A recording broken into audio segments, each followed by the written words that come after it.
Welcome to another episode of the Manly Garage.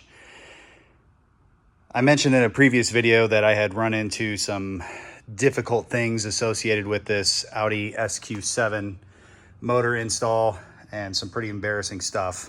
The biggest one was the torque converter itself. I made a massive error when I pulled the motor apart of not seating the torque converter back into the block. And I ended up tightening the bell housing bolts on after I got that. You see that little nipple right there? That actually seats inside the torque converter here. It slides in right there. And then once I began tightening the bell housing bolts down to mate the motor up, it ended up causing some problems.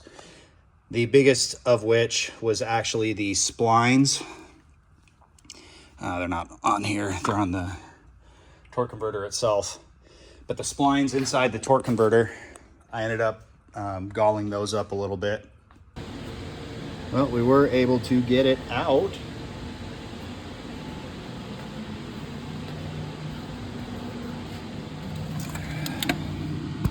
I did, in fact, booger these the splines a little bit as I was torquing it down, so we're gonna go grab a file and clean those up.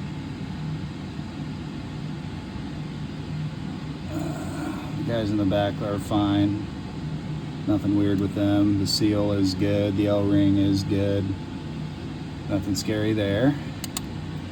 But to get it out, we were able to pop this axle out and then slide the drive shaft out through the hole in the side over here. Fun fucking times, buddy. Fun fucking times. Fuck you, drive shaft. We've lost no fluid. So, if you need to get your torque converter out, pull the heat shield over here. Pull your axle off, pull your heat shield over here, and you can wiggle it out that way. And I ended up having to spend about 4 hours with the file, just taking off the high spots so that I could get it down. And then I ended up having to grab a new flex plate. Turns out the ZF8 flex plates have been the same since about 08. And I believe they're actually also on the 6-speed automatics as well. So this one's actually out of an 08 S5 and it bolts right up. The part number is superseded by the flex plate that actually comes on this motor, but when trying to start, there was a pretty gnarly sound that came out, and it was actually the previous flex plate. You can see the grind marks here contacting the block. Now with this one seated, you can see that there is actually a gap. So I did indeed end up screwing up the flex plate, unfortunately, on the motor, but now I've got a new one and it has the adequate space required. So I got to take the motor back out again, and in that process I made the mistake of snapping off the top of this water pump here. So I get to order another one of those. And then I also made the mistake of breaking an air conditioning line. So that was super fun. Just dumb mistakes that were born out of moments of frustration and not taking the time to do the job right and be patient with it. Like I did the first time. I was like, I know how to do it now. I'll just rip it in, rip it out, no big deal. Thought I hit every single connection. I clearly did not. So I'm gonna cover those for you real quick. Big one is making sure that you disconnect these two coolant lines that come up off the transmission. I got one of the two, but unfortunately did not get two of the two, and you can see it there. What else? I think that's pretty much it. As far as big mistakes coming apart that have cost me, time more than anything. Like the used flex plate off the S5 only ended up being about 80 bucks.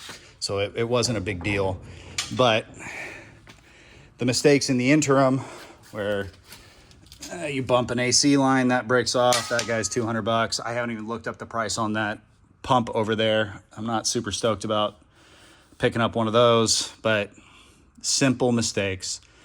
I would say that the best piece of advice that I could give you in this moment would be to just take your time. Holy hell, my hair looks pretty nuts right now. There we go, that's better. Take your time. Look for every single bit of those connections that you could potentially be missing, and just get in there and go slow. I mean, had I slowed down a little bit going back together the first time, I would have recognized that the torque converter wasn't fully seated. This job would have been done 2-3 weeks ago. I would have only removed the engine once. Yeah, it's frustrating as a whole. If you do end up having to do this job on the ground, one more quick tip. You end up having to jack the transmission up off the floor. Take a piece of wood, put it under the belly pan. I highly recommend putting a piece of wood under there and jacking it up a few inches. That gives you the clearance to clear the lower bell housing here, which also has your crank sensor. There's a connector on the bottom there that you need to be really cautious of, that you don't break as you're trying to clear the steering rack. But lifting the transmission a couple inches gives you the clearance to get the motor out easily. Another quick tip to get these motors out is disconnecting the starter. And to get that out while you're on the floor here, you do end up having to jack the motor up, because the starter actually fits in right here and is a bit of a pain in the ass to get out. You end up having to pull the motor mount, which bolts up to these bolts here.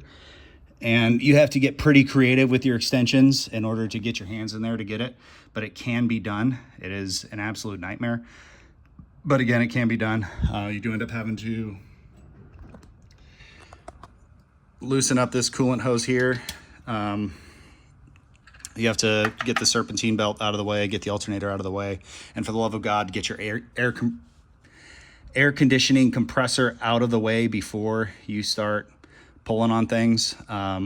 Make sure you disconnect the plug for the alternator. I did end up dropping that and had to get a new connector and pin to put that back together properly. It's just a lot of damn work, and it takes a lot of damn time, and it's not worth making the mistakes that I have made on this job. So anyways, we're really close to done. Now I just need an air conditioning compressor line and a new rear water pump here, and we should be good to go. Fingers crossed the starter did not burn up attempting to start it when the motor was buggered up on the flex plate back there.